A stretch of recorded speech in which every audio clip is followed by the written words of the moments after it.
This is about our national competitiveness, our national security. It's about jobs, and it's about consumers who can't afford the high cost of energy today.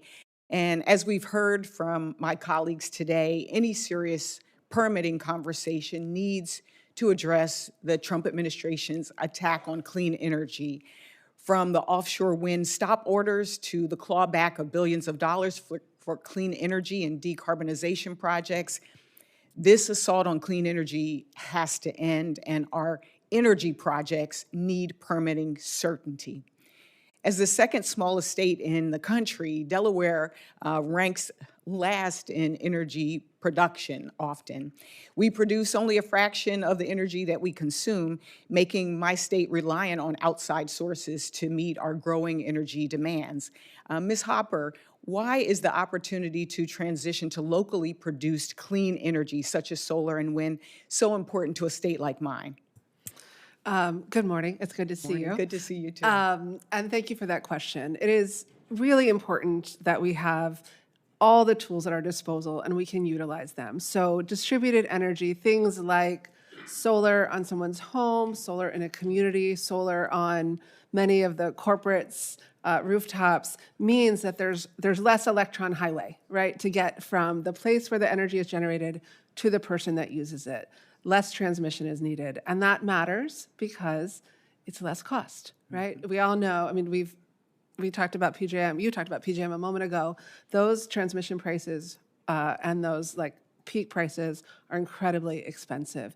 And so local energy makes a huge difference to the consumer. And Mr. Terry, just to follow up on that, why is producing its own energy, no matter what the source, crucial to a state? I think that's a fundamental principle of our energy office members. They do energy planning around all resources, not just regulated electricity, but fuels, grid, solar, wind, hydropower, natural gas, et cetera. And I think the ability for a state to use what is local adds value. I remember working a decade or two ago with Governor Branstad in Iowa, who had very much that view, a value add to the resources in his state, in Iowa, much as you're looking for that in Rhode Island. No, that was Delaware. We're the second smallest. Delaware, yeah. Sorry. I know that. Yeah. Yes. So both is true. My staff and I have just heard repeatedly, just like we've heard here today, just the importance of permitting certainty. Not only is it crucial that the executive branch not revoke permits from energy projects of any type following approval, but it's important that there are retroactive protections for permit holders. This is a yes or no question. I'm going to go down the panel, and I hope it's an easy one for all of you. Do you agree that regardless of administration, permitting certainty is necessary for leaseholders and those seeking leases? Mr. Bechtel. Yes. Thank you. Mr. Booker. Yes. Meyer. Yes, ma'am, we do. Ms. Hopper. Yes. Mr. Terry. Yes. And Ms. Hopper, why is retroactivity certainty for fully permitted projects so important? And what are the economic consequences of selective reopenings of prior permit approvals?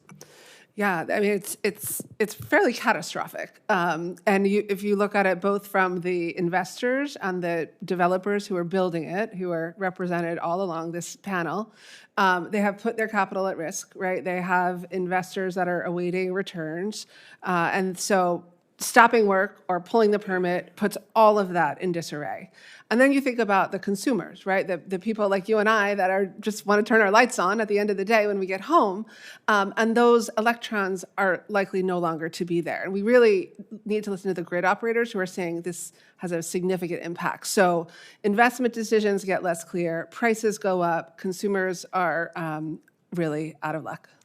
You know, I know all of you are aware that Delaware is a member of the PJM interconnection. For those who don't know, a regional transmission organization that has forecasted steep increases in energy demand across the PJM region. And a recent American Clean Power report found that without new clean energy projects, energy rates in Delaware will increase by as much as 95%. 95%. By 2032. This report was alarming to me, and I'm sure it's equally alarming to other PJM states like West Virginia that also are poised to see skyrocketing prices. What type of energy efficiency, Mr. Terry, what kind of efforts should be included in a permitting package to help alleviate the growing demand? I think several pieces come to mind. First of all, certainly technology-neutral approach to make sure the right resources, low-cost and reliable resources. From an efficiency perspective, it's a variety of things: grid optimization, efficiency technologies for transmission, distribution systems, and use efficiency technologies. All of these pieces can come together to bring down cost, or at least let the increases not be as great. We have a great deal of modernization to do of the grid. Those investments should be done with that efficiency, technology, innovation in mind. And if there are any other members of the panel that want to add on to that question about what should be included in a package.